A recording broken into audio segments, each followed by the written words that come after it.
नाज़रीन अस्सलाम वालेकुम, मैं हूँ इमरान वसीम। नाज़रीन, आज सुप्रीम कोर्ट में इंतखाबात 1 तारीख को करवाने के हवाले से जो मुकदमे की समाअत हुई है, इस अहम तरीन अदालती कार्रवाई का अहवाल आपके साथ हम शेयर करेंगे।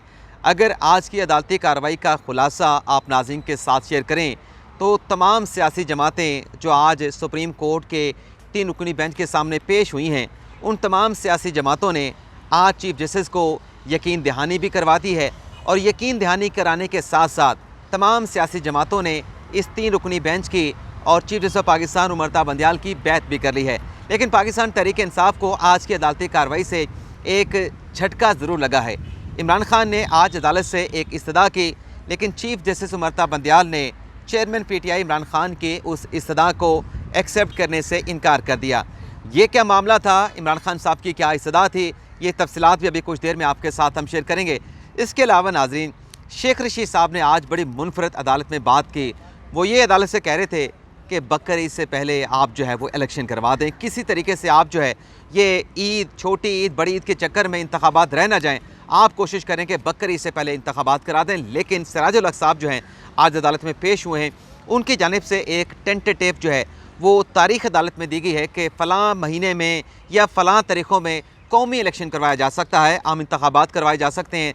कौमी असम्बली के और सूबाई असम्बलियों के आम इंतखाबात के हवाले से, एक साथ इंतखाबात के हवाले से सिराजुल हक साहब ने क्या प्रपोज़ल दिया है, इसकी तफसीलात भी आपके साथ हम शेयर करेंगे। लेकिन इस वक्त नाज़रीन, अदालती कार्रवाई जो है वो 4 बजे तक मुलतवी कर दी गई है और अदालत ने तमाम सियासी जमातों को ये मौका दिया है कि आप अभी बैठें, कुछ मुशावरत करें।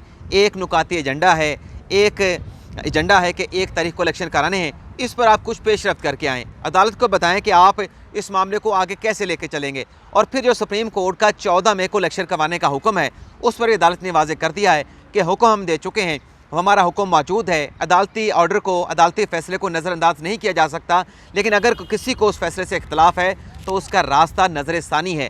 चीफ साहब ने कहा कि अभी किसी ने नज़र सानी की दरख्वास्त दायर नहीं की, अगर किसी ने दायर करनी है तो फिर 30 दिन की मुद्दत ना गुजर जाए, इस बात का भी ख्याल रखा जाए। अब आ जाते हैं अदालती कार्रवाई का अहवाल आपके साथ शेयर करते हैं।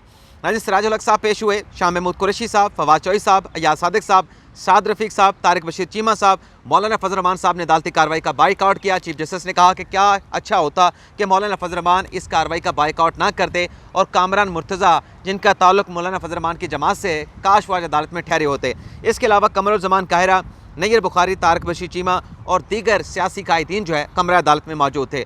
आज जब अदालती कार्रवाई का आगाज़ हुआ 11:10 पे, तो चीफ जस्टिस ने एक आयत पढ़ी और हमने दूसरी मरतबा देखा है, फैसला कोई हो, कोई तहरीरी फैसला जारी किया जा रहा हो, फैसला सुनाया जा रहा हो, उस वक्त तो चीफ साहब कोई कुरानी आयत पढ़ते हैं। लेकिन दूसरी मरतबा देखा गया है कि अदालती कार्रवाई के आगाज़ पर चीफ जस्टिस ने कुरानी आयत पढ़ी, जिसका तर्जमा ये था कि मौला करीम हमें हिकमत दे, हम सही फैसला कर सकें, नेक लोगों में शामिल करके हमें उनकी सोबत दे और हमें नेक लोगों में शामिल करके उनकी सोबत दे दे, और जब हम चले जाएँ तो पीछे वाले हमें अच्छे अल्फाज में याद करें। इसके बाद चीफ साहब ने कहा कि अटॉर्नी जनरल अभी नहीं पहुँचे, सिराजुल हक साहब तशरीफ़ लाए हैं, उन्हें खुराज तस्लीम पेश करते हैं, तो इस तरह की बातें कर रहे थे। शाह महमूद कुरैशी साहब ने कुछ अदालत में मुकालमा किया, लेकिन आप नाज़रीन का वक्त बचाने के लिए जो ख़ास चीज़ें हैं वो आपके साथ हम शेयर करेंगे। तो अटॉर्नी जनरल जो कमरा अदालत में मौजूद नहीं थे, थोड़ी देर के बाद कमरा अदालत में आए और अटॉर्नी जनरल ने कहा कि सियासी कायदीन मेरे कमरे में मौजूद थे, लेकिन ग़ालिबन कोई गलतफहमी हो गई थी कि 11:30 बजे समाअत होनी है, लेकिन आप कुछ देर पहले आके बैठे हैं। तो चीफ साहब ने कहा कि हम फिर वक्फा कर लेते हैं, और चीफ साहब ने यह भी कहा कि हमने आज कुर्सियाँ मंगवा रखी हैं अपने मेहमानों के लिए, मज़ीद कुर्सियों का भी इंतज़ाम करेंगे। और जनाब कमरा अदालत में कुर्सियाँ लगी हुई थी, वो इस तरह की कुर्सियाँ थी कि जैसे कोई पंचायत चलती है, पंचायत में जिस तरह की कुर्सियाँ रखी होती हैं, और ग़ालिबन कोई तंबू की कमी रह गई थी, बाकी तो लोग वहाँ पे बैठे कह रहे थे कि ये पंचायत का समाज। जिस तरह से आज की अदालती कार्रवाई में आज तमाम सियासी जमातों के नुमाइंदों ने अपना मौक़िफ़ जो है वो चीफ जस्टिस के सामने रखा। यहाँ पे वक्फा किया गया कोई 10 मिनट का। 11:23 पे दोबारा अदालती कार्रवाई का आगाज़ हुआ। अटॉर्नी जनरल उस पर आए, शाह खबर साहब ने बात की, जो कि दरख्वास्त गुजार सरदार काशिफ खान के वकील हैं। उन्होंने कहा कि तमाम सियासी जमातें आ चुकी हैं, टर्न बाई टर्न, यानी एक एक करके तमाम सियासी जमातों को सुना जाए और उनका मौक़िफ़ जाना जाए कि वो कैसे इत्तफ़ाक़ राय पैदा कर सकते हैं कि मुल्क में कौमी और सूबाई असम्बली के इंतखाबात 1 तारीख को करवाए जाएँ। फिर चीफ साहब ने आगे चल के बात की कि आप जो कह रहे हैं कि मैं इससे इत्तफाक करता हूँ, शाह खबर की बात कर रहे थे। सियासी कायदीन का शुक्रिया जो आज हमारे बुलाने के ऊपर यहाँ पे आए हैं। सियासी कायदीन जो हैं उन्होंने कहा कि जब खुद बात करेंगे सियासी इशूज़ के ऊपर तो उसमें अफ़ाम तफ़हूम भी होगी और उसमें बरकत भी होगी। और चीफ साहब ने कहा कि आज 29 रमज़ान है, बबरकत दिन है, इस सफ़र का आज हम इस नेक दिन से जो है आगाज़ करने जा रहे हैं। चीफ जस्टिस ने कहा कि हमें बहुत अच्छी ब्रीफिंग दी गई थी वजारत दिफा की तरफ से, और उनकी सिफारिश भी यही थी कि इलेक्शन 1 तारीख को करवाया जाए। पिल डेट भी यही कह रहा है। 1 तारीख की बहुत सारी खूबियाँ बयान की गई। अटॉर्नी जनरल ने भी अपना नुक्ता नज़र बयान किया, और फिर फारूक एच नाइक को जो है अटॉर्नी जनरल ने रोस्टर पे बुलाया, क्योंकि चीफ साहब ने कहा कि आप एक एक करके सबको बुलाएं, तो फारूक एच नाइक रोस्टर पे आए। उन्होंने कहा कि हम अदलिया का बड़ा एहतराम करते हैं, बहुत बहुत शुक्रिया। फारूक एच नाइक साहब पहले अदालती कार्रवाई का बाइकआउट करके गए थे, और फिर उन्हें बताया कि कौन कौन से सियासी कायदीन के आज नुमाइंदे आज अदालत में मौजूद हैं। अदालत का बड़ा एहतराम है, हमने जो पहले मौक़िफ़ लिया है, हमारा भी यही मौक़िफ़ है कि मुज़ाकरात होने चाहिए। तमाम सियासी जमातें अदालत में मौजूद हैं। और फिर कहा फारूक एच नाइक साहब, मैं अपनी गुजारिशात आपके सामने रखता हूँ। फारूक एच नाइक ने कहा कि सियासी जमातों ने पहले ही इलेक्शन के मामले के ऊपर मुशावरत का आगाज़ कर रखा है। बिलावर ज़रदारी ने मौलाना फजल रहमान के साथ मुलाकात की है। आसिफ अल ज़रदारी ने अदालत के इस इक़दाम को सराहा है। हम तो मुज़ाकरात शुरू कर चुके हैं, ईद उल फितर के बाद हम मुज़ाकरात शुरू करने जा रहे हैं। इत्तेहादी जो हुकूमती जमातें हैं उन्होंने अपना इजलास बुला रखा है, और फिर इसके बाद इलेक्शन 1 तारीख पे हों, खर्चा भी कम होता है, उसमें सिक्योरिटी के इशूज़ भी नहीं होते, ये फारूक एच नाइक साहब ने कहा। और ये भी कहा कि इंतखाबात पूरे मुल्क में निगरान हुकूमत के नीचे होने चाहिए, सियासी इशू को मुज़ाकरात के ज़रिए हल होना चाहिए, और इस मुज़ाकरात में किसी इदारे की मुदाखलत नहीं होनी चाहिए, ये फारूक एच नाइक ने कहा। फिर ख्वाजा साद रफ़ीक साहब आए, उन्हें मुख्तसर बात की। ख्वाजा साद रफ़ीक साहब ने कहा कि अदालत में हाजिर हैं, माहौल मुश्किल है, दुश्वारियाँ बहुत हैं, 22 करोड़ आवाम की ज़िंदगियों का मसला है, इज़्तिराब पाया जाता है आवाम में। एक दिन में इलेक्शन होने चाहिए, मुकाबले के बजाय मुकालमा होना चाहिए। बातचीत जो है वो बातचीत और मुज़ाकरात के लिए तैयार हैं, और उन्हें यकीन दहानी कराई चीफ जस्टिस को, यानी बैत कर रहे थे वो भी फारूक एच नाइक की तरह कि अपोजिशन के साथ मिल बैठ कर इन मसाइल को हल करने के लिए तैयार हैं। हमारे आपस में बड़े अच्छे ताल्लुकात हैं, लेकिन मीडिया के ऊपर जो है वो झगड़े संगीन हो जाते हैं, जिस पर चीफ जस्टिस ने कहा कि इसमें ग़ालिबन मीडिया नहीं, सोशल मीडिया का भी किरदार होगा। यहाँ पर भी चीफ जस्टिस ने कहा कि सोशल मीडिया के कुछ लोग मौजूद हैं। इसके बाद सरदार अयाज सादिक साहब आए, उन्होंने कहा कि सियासी वर्कर जो है उसका जीना मरना एक दूसरे के साथ होता है। अभी दोस्तों से बड़े अच्छे माहौल में हमारी गुफ्तगू हुई है, और फिर उन्होंने कहा कि इकट्ठे बैठ कर जो है हम ये रास्ता निकाल लेंगे, पहले भी रास्ता निकाला है, अभी रास्ता निकाल लेंगे।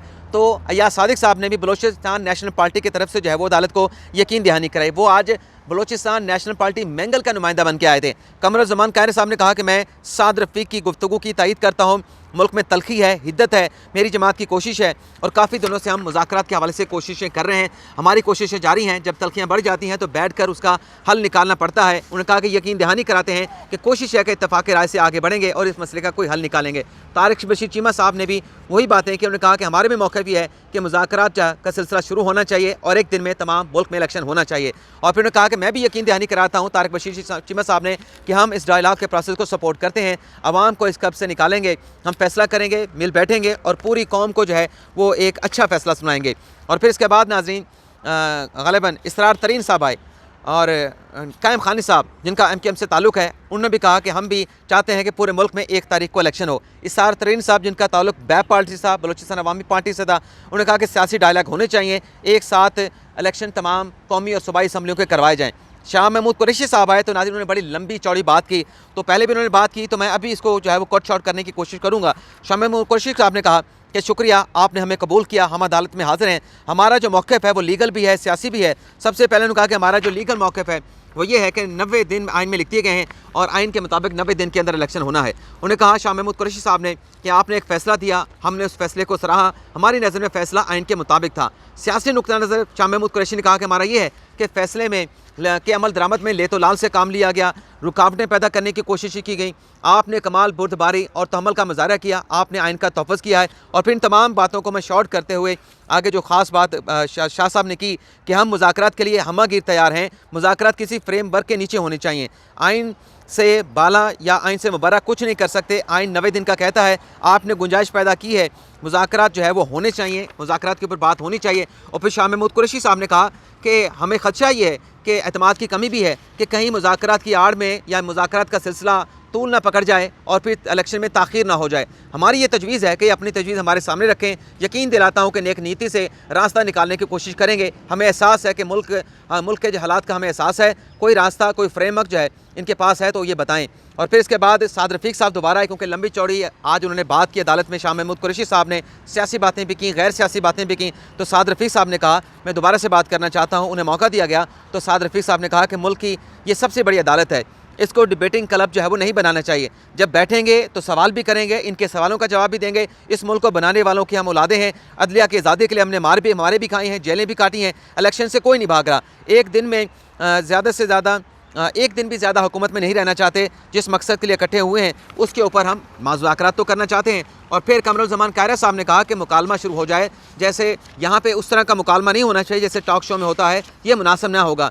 उन्होंने कहा कि यहाँ पर बात होगी तो फिर तलख बातें भी होंगी। हम आइन बनाने वाले हैं, किसी के पीछे नहीं खड़े, आइन से बाहर नहीं जाएंगे, किसी टाइमलाइन से बाहर या ताख़ीर या वक्त ज़ाया करने की किसी किस्म की कोशिश नहीं होगी। और उन्होंने ये भी कहा कि सियासत में 2 और 2 4 नहीं होता, बल्कि रास्ता निकालने पड़ते हैं, रास्ता निकालने की कोशिश की जाती है। फिर शेख साहब आ गए। शेख साहब ने कहा कि सारी कौम जो है वो चीफ जस्टिस से कहा कि आपकी तरफ देख रहे हैं, आपको सलाम पेश करते हैं, इस बहरान से आपने अवाम को निकालना है। ये ना मुज़ाकरात में छोटी बड़ी ईद जो है वो इकट्ठी गुजर ना जाए। इलेक्शन का अमल शुरू हो चुका है। ईद कुर्बान से पहले की यानी वो इलेक्शन करवाने की बात कर रहे थे कि मुज़ाकरात की आड़ में छोटी बड़ी ईद जो है वो कहीं जो है वो गुजर ना जाए और इलेक्शन ना हो। मुज़ाकरात जो है बाईमानी होनी चाहिए। और फिर आगे सिराजुल हक साहब आए, उन्होंने भी आज अच्छी खासी लंबी अदालत में बात की। और सिराजुल हक साहब ने कहा कि आपका शुक्रिया अदा करता हूँ, पाक अफगान बॉर्डर पर था, सारी रात सफ़र करके अदालत के एहतराम में हाजिर हुआ हूँ। खुशी है कि अदालत ने इस नशिस्त का आगाज़ किया और इस अदालती कार्रवाई का आगाज़ कुरान पाक की तलावत से किया गया। और फिर जो ख़ास बातें हैं सिराजुल साहब की वो आपके साथ हम शेयर करें। तो सिराजुल साहब ने आज ये कहा कि अब दुनिया को पाकिस्तान में दिलचस्पी नहीं रही। ईरान के सऊदी अरब के साथ ताल्लुकात बेहतर हो चुके हैं। ईरान, तुर्की और सऊदी अरब के ताल्लुकात बेहतर हो चुके हैं। अमेरिका अफगानिस्तान से निकल चुका है। अब पाकिस्तान को अपने मसाइल खुद हल करने हैं। पाकिस्तान को मजबूत बनाने के लिए पाकिस्तान के आइन को मजबूत बनाना होगा। सिराजुल हक ने कहा कि इलेक्शन का इनेकाद जो है किसी एक सियासी लीडर या जमात की ख्वाहिश पर नहीं हो सकता। इलेक्शन के लिए तमाम सियासी जमातें और आवाम जो है तमाम सियासी जमातों और आवाम की जो मर्ज़ी है उसको भी देखना होगा। आइन जो बना था वो भी इत्तफाक़ राय से बना था। मुल्क को आइन ही बचा सकता है। आइन की हिफाजत के लिए, आइन की हिफाजत पाकिस्तान की हिफाजत है। अब दुनिया का मंजरनामा बदल गया है। और फिर सिराजुल हक साहब ने कहा कि 2 सूबों में तहरीक इंसाफ की हुकूमत थी, न जाने इन्होंने अपनी हुकूमतें क्यों तहलील कर दी। और फिर सिराजुल हक साहब ने कहा कि मैंने इमरान खान साहब से मुलाकात की, मैंने शहबाज शरीफ से मुलाकात की, तमाम मसाइल का हल चाहते हैं। मार्शल को मैं नहीं देखना चाहता, मेरी 60 साल उम्र हो गई है। इमरान खान को जाके बताया कि अगर 10 साल मार्शल लगा तो 70 साल तक मेरी जो अब सलाहियतें हैं वो 10 साल के बाद वो सलाहियतें नहीं रहेंगी। तो सिराजुल हक ने कहा कि मैंने जब इमरान खान से बात की तो खान साहब ने भी यही कहा कि मैं तो 70 साल से भी बहुत ज़्यादा हूँ। और यही बातें जो है मौलाना साहब ने कहा, सिराजुल हक साहब ने, कि यही बातें नवाज शरीफ ने भी की।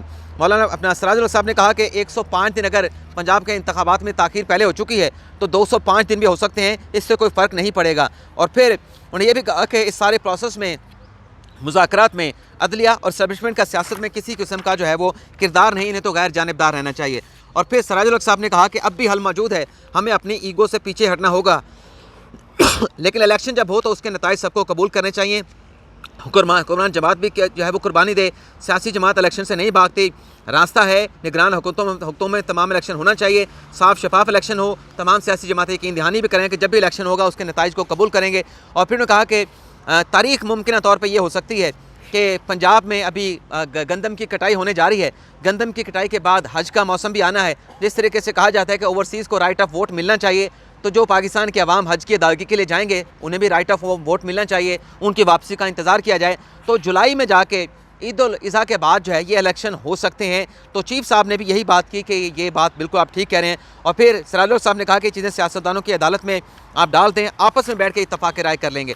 और फिर इसके बाद जब इन्होंने बात ख़त्म कर ली तो इमरान खान साहब के वकील सलमान अकरम राजा साहब आए। उन्होंने कहा कि बड़ा संजीदा और एक इशू आपके साथ डिस्कस करना चाहता हूँ, मैं इमरान खान साहब का वकील हूँ। उन्होंने कहा कि ईद उल फितर की तातीलात में ज़मान पार्क में एक्शन हो सकता है। यानी वो इमरान खान साहब की गिरफ्तारी की बात कर रहे थे कि PTI की लीडरशिप को ख़तरा है कहीं वहाँ पे ज़मान पार्क में ऑपरेशन ना हो, गिरफ्तार ना कर ली जाए। तो चीफ साहब ने उनकी इस बात को रद्द कर दिया कि ये वो मौजू नहीं जो आप अदालत में बात कर रहे हैं, ये उससे बहुत बड़ा मौजू है। आपने अदालत को अप्रोच कर रखा है, लाहौर हाई कोर्ट को, इस्लामाबाद हाई कोर्ट को। ये एक कौमी मुकदमा है, इसमें आप इस किस्म की बात ना करें।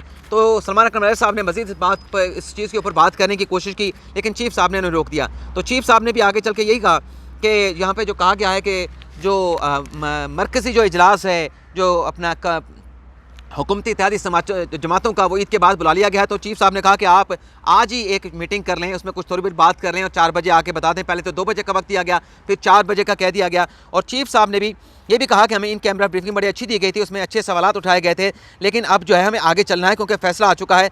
याद रखना है कि एक अदालती फ़ैसला मौजूद है, पार्लियामेंट में कोई एक ऐसा मेंबर नहीं जो इस अदालती फ़ैसले की मुखालफत करता हो। चीफ साहब ने कहा कि मुज़ाकरात के अमल में जो है वो हट धर्मी भी नहीं होनी चाहिए, मुज़ाकरात का अमल शफाफ होना चाहिए। ये बड़ा अहम असूल है मुज़ाकरात का। 20 मेरी गुजारिश ये है, अच्छा आगे पढ़ लेता हूँ। एक नुकाती एजेंडा जो है वो ये होना चाहिए कि किस तारीख को इलेक्शन कराने हैं। और चीफ साहब ने कहा कि फसल की कटाई के बाद यानी ईद उल अज़हा के बाद जुलाई के बाद इंतखाबात करवाए जा सकते हैं, लेकिन ये एक सजेस्टिव है, यानी एक तजवीज़ है, ये बाइंडिंग नहीं है। और फिर उन्होंने कहा कि कामरान मुर्तज़ा साहब भी होते तो क्या ये अच्छी बात होती। और फिर फ़ारूक एच नाइक साहब ने कहा कि आज इलेक्शन कमीशन ने जो इलेक्शन होने जा रहा है पंजाब का और पंजाब का, वहाँ पे इंतखाबी जो निशानात अलॉट करने हैं, तो कम अज़ कम इस हद तक इलेक्शन कमीशन को रोक दें। तो चीफ साहब ने कहा कि ये शेड्यूल तो इलेक्शन कमीशन खुद भी तरमीम कर सकता है, जो पोलिंग की डेट है उसको तारीख नहीं कर सकता, लेकिन ये कि तारीख जो है इलेक्शन कमीशन अमेंड कर सकता है। तो फिर जब अदालती कार्रवाई में वक्फा किया गया तो जस्टिस मुनीब अख्तर ने, जो DG लॉ थे इलेक्शन कमीशन के, उन्हें रोस्टन पर बुलाया। उन्होंने कहा कि आपने आज जो करना है, ये जो इलेक्शन सिंबल्स की बात की गई, आप जो इलेक्शन की डेट है 14 मई की, उसको चेंज नहीं कर सकते, लेकिन बाकी अगर आपने कोई चीज़ करनी है, ये जो दरख्वास्त आपको पीपल्स पार्टी ने दी है कि क्योंकि अभी मामला चल रहा है अदालत में और इलेक्शन जो सिंबल्स हैं पार्टी टिकट मिलने के बाद आप अलॉट ना करें, ये सिलसिला रोक दें, तो इसके ऊपर आप गौर कर सकते हैं। तो अब इस मुकदमे की कार्रवाई को 4 बजे तक जो है वो मुलतवी कर दिया गया है। 4 बजे के बाद मज़ीद जो समाअत होगी अगले वीलॉग में आपके साथ शेयर करेंगे। इजाज़त चाहते हैं, अल्लाह हाफ़िज़।